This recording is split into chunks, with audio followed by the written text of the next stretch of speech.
ተመሳሳይ ችግሮችን ለመቅረፍ እንግዲህ እየሰራን ያለ ነው። እንደዚህ አይነት ችግሮች ቶሎ መቀረፍ አለባቸው። ህንፃውም እየወደመ ነው። አገልግሎት አሰጣጥ ላይም ችግር እያመጣ ነው። እዚህ ቁጭ ብሎ ደግሞ ሙሉ ቀን የሚውል ሰራተኛ ሳያውቀው ቀስ በቀስ የሳምባ በሽተኛ ይሆናል።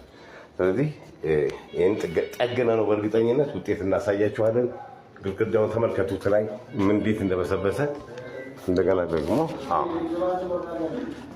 ሌላ ደግሞ እዚህ ጋር ላሳያችሁ። ያው እንደምታዩት ግድግዳው እንደዚህ አሁን እንኳን ከዝናብ ውሃ ጋር የተያያዘ ይመስለናል። ተመልከቱ እንደወየበ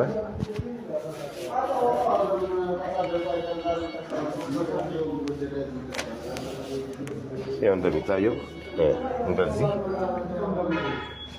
እንደዚህ ተበላሽቷል። ስለዚህ ይሄ ህንፃ አስቸኳይ ጥገና መደረግ አለበት።